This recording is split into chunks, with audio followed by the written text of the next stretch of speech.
Hoy vamos a trabajar con la alegoría de la caverna de Platón. La habíamos trabajado a principio de año, vimos algunas cuestiones particulares relacionadas con qué es la filosofía y con cómo la alegoría es una metáfora también, entre otras muchas cosas, de qué es la filosofía.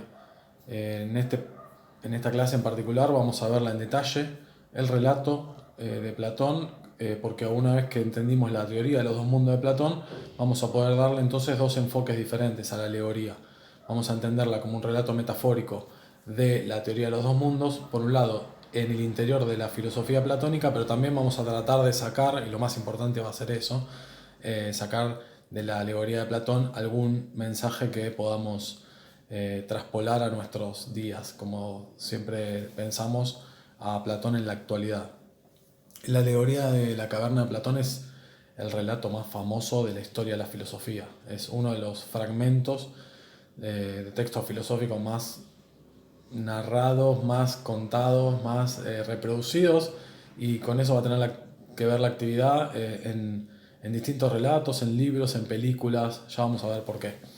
Es también el más recordado. Yo creo que para toda persona que cursó alguna vez filosofía hace muchos años, pregúntenle a sus familiares, amigos, adultos mayores, eh, que se acuerdan de haber cursado filosofía. Seguramente una de las pocas cosas que mencionen va a ser la alegoría de la caverna de Platón. Es uno de los relatos más famosos y no es por nada, sino que tiene una calidad literaria digna de otros tiempos, bueno, digna de la Grecia antigua.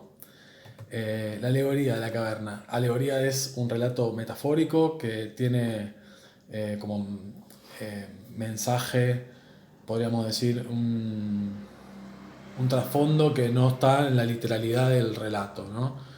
No tiene que ver con la caverna en particular, sino que cuando dice caverna está hablando de otra cosa, tenemos que entenderlo así, concretamente. Es un relato ficcional, si esto no pasó nunca, no hubo nunca una caverna así. Y todo este relato lo vamos a acompañar de algunas imágenes. Vamos a tratar de armarlo, si puedo, en la edición. No sé cómo hacerlo, así que probablemente les mande una imagen junto con el video en la clase en PDF.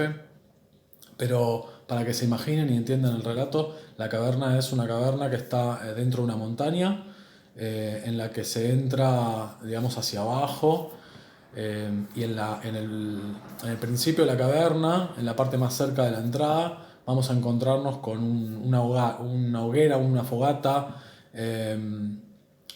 Esa fogata está ahí, simplemente. O sea, también entra un poco de luz del exterior por esa entrada. Un poquito más hacia adentro, hacia la mitad de la caverna, vamos a encontrarnos con una pared, un tipo de divisor, un tabique, algo por el estilo. Del tabique hacia el exterior hay personas que van caminando por ahí, pongamos obreros que van cargando sobre sus cabezas unos objetos. ¿Sí? Ese tabique divisor es clave, porque el fuego que está en la entrada produce luz que hace que la sombra de esas personas que van caminando por la mitad de la caverna quede proyectada sobre el tabique divisor. Pero la sombra de los objetos que están encima de sus cabezas pasa por arriba del tabique divisor y se proyecta en la pared del fondo de la caverna. La pared del fondo de la caverna es sin duda la más oscura de toda la caverna, y además de haber sombras en esa pared, hay unos prisioneros muy particulares. Los prisioneros están ahí atados, nadie sabe bien por qué, Platón no lo cuenta. Están atados de una manera muy particular, que es de pies, manos y cabeza.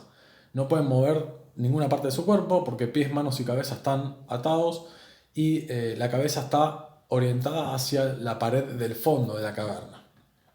Eh, bueno, esta es la situación inicial, ¿no? ¿Por qué prisioneros? Están prisioneros, y esto ya es una primera metáfora, porque las almas para Platón están prisioneras en el cuerpo, acuérdense de eso.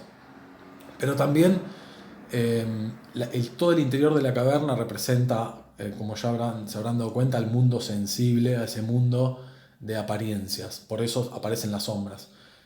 Los prisioneros no son cualquier prisionero, no es alguien como nosotros que podríamos ir a la cárcel por algo, sino son unos prisioneros muy particulares. Tienen dos características fundamentales.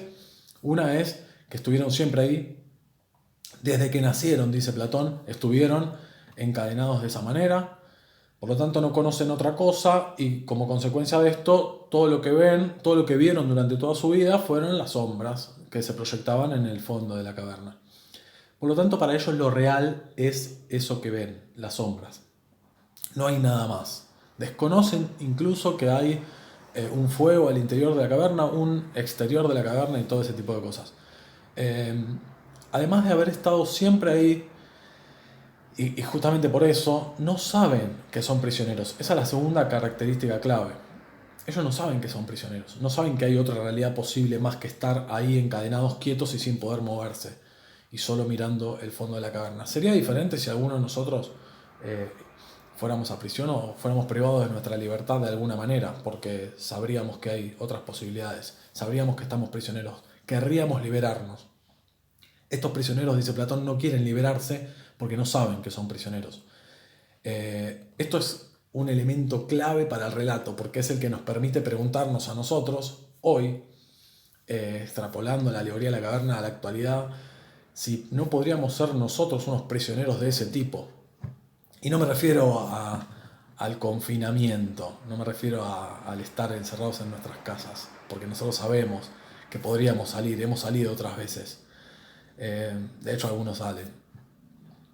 Sino que me refiero a si podríamos ser unos prisioneros de este estilo, del estilo de que por haber vivido siempre una determinada realidad, en una determinada sociedad que nos transmitió sus valores, sus verdades, sus sombras, sus apariencias, lo que fuera, lo consideramos real y desconocemos que hay una realidad más allá de esa. Lo dejamos ahí abierto a seguir pensando. De hecho, es el gran tema que tenemos que seguir pensando y mucho más en profundidad que en estos minutos que me propongo relatarles la caverna. Si no sabemos que somos prisioneros, claramente podríamos ser uno de esos prisioneros, ¿no? Vamos a ver cómo esto reaparece en el cine, en la literatura, etc. Hay un montón de reversiones de la alegoría de la caverna que es con lo que quiero que trabajemos. ¿Qué pasa con estos prisioneros? Hay uno que se libera, segundo momento del relato de la alegoría de la caverna. Hay uno que se libera. ¿Cómo se libera? ¿Se quiso liberar? No sabía que era prisionero, por lo tanto no pudo querer liberarse. Lo que dice Platón es, si se lo liberara, ¿no? Está obviamente Sócrates dialogando con Glaucón y alguien más en un libro que se llama La República. Esto también es algo importante porque es un libro que, como el nombre lo indica, se trata sobre la política, ¿no? ¿Y qué tiene que ver el relato de una caverna, un poco metafórico, en un libro sobre la política? Ya veremos qué tiene que ver esto en el interior de la teoría de los dos mundos y de la filosofía platónica. Platón dice que Sócrates cuenta que si se lo liberara, le dice a Glaucón, si se lo obligara a ponerse de pie, a girar, porque probablemente le costaría moverse, ¿no? Con los músculos atrofiados y todo esto. Si se lo obligara a mirar hacia la luz es, la iluminación es sinónimo de conocimiento, desde Platón en adelante, pasando por la Ilustración y toda la historia de Occidente, de nuevo. ¿Qué pasa con este prisionero? ¿Se lo libera? ¿Se lo obliga a liberarse? No sé, se despierta un día y no tiene más cadenas. O la curiosidad lo lleva a querer conocer más allá y empieza a recorrer un camino que es el camino de salida de la caverna. Es un camino difícil porque apenas mira hacia el fuego se da cuenta que no puede ver bien, le molesta los ojos, la luz lo enceguece. El primer instinto que todos tenemos en esa situación es volver a mirar hacia la pared más oscura de la caverna, que nos da un poco de tranquilidad. Pero el prisionero, bueno, después de atravesar este arduo camino, va saliendo de la caverna, ve que las sombras que él creía reales no eran más que reflejos de unos objetos que llevaban estos hombres sobre sus cabezas, que estos objetos eran más reales que las sombras. ¿Por qué eran más reales? Porque tenían 3 dimensiones, digamos, básicamente, tenían formas, se podían tocar. Pero va más allá.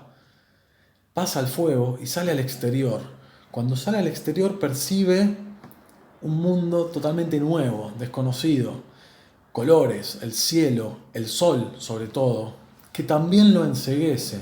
Ve animales de verdad, ve animales de verdad y se da cuenta que están vivos y se mueven y que eso es mucho más real que los objetos que llevaban los hombres sobre sus cabezas, que eran estatuas por ahí de algún caballo. Pero ahí ve un caballo afuera de la caverna, ve un caballo real. Esto es lo que dice Platón, ¿no? Que él, lo que ve el prisionero afuera de la caverna es lo real. Porque para Platón el exterior de la caverna es una metáfora del mundo inteligible, del mundo de las ideas. Eh, Percibe lo real y piensa, ¿qué hago? ¿Vuelvo a avisarles a mis compañeros de toda mi vida que todo lo que vimos durante toda nuestra vida no es real? Y lo hace porque piensa en sus compañeros de toda la vida.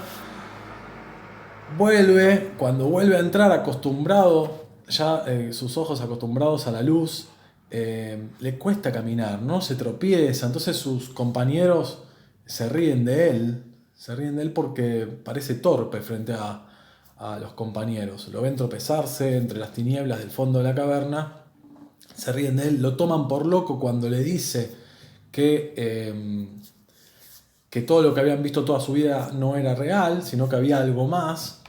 Y dice Platón, si pudieran, lo matarían. Porque él quería sacarlos de ahí y llevarlos a conocer esa otra cosa que para ellos lo había dejado ciego, no veía bien, se tropezaba, lo había hecho un poco tonto. Bien, hasta acá el relato.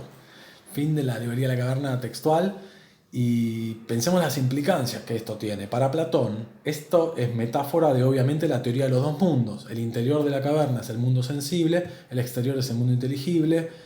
Todas las cosas sensibles están representadas por las sombras que ven los prisioneros. Los prisioneros son las personas comunes que vivían en Grecia, en Atenas, digamos, en el siglo V a.C., los conciudadanos de Platón, ignorantes, creyendo en las apariencias que les ofrecen sus sentidos y sin poder ver más allá, sin poder ver las ideas del mundo inteligible, que quien es el que las va a conocer, el prisionero que se escapa, que es sin dudas para Platón el filósofo, en un sentido amplio, y podríamos pensar en Sócrates particularmente, ya que al final Platón nos da ese guiño. Podemos pensar en varios, podemos pensar en Tales de Mileto, que se consideró el primer filósofo y sobre el que se contaba constantemente la anécdota de que se había tropezado en un pozo por mirar las estrellas, con lo cual hay un guiño ahí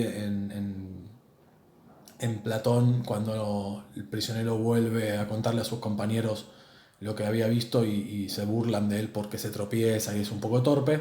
Por otro lado está Sócrates cuando Platón nos dice que lo hubieran querido matar si pudieran. Y finalmente lo más interesante que tenemos que pensar es que el camino de salida es un camino arduo, es el camino de alguien que hace un curso de filosofía y se va encontrando con cosas nuevas, diferentes a las que estamos acostumbrados a pensar en el sentido común de nuestra vida cotidiana. Y esa dificultad es propia de la filosofía, es propia del camino que hacemos en filosofía.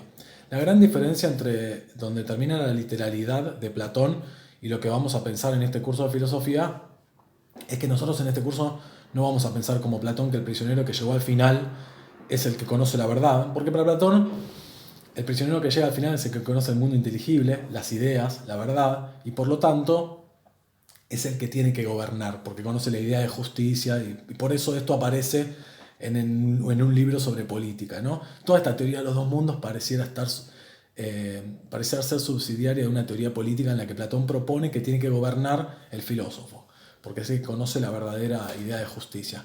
Por eso habíamos hablado de que no era un adepto de la democracia, ¿no? No todos tienen el conocimiento para gobernar justamente, y él pensaba que el filósofo tenía que hacerlo, no le fue muy bien con eso. Pero más importante que todo esto, pensemos cuáles son las implicancias hoy, cómo podemos traer a esta alegoría de Platón de hace 2500 años a hoy, cómo podemos pensarlo. O sea, hay infinidad de trabajos sobre esto. Podríamos hablar desde los medios de comunicación a la política hasta lo real, ¿no? Hasta qué es lo real. esta va a ser la actividad del día.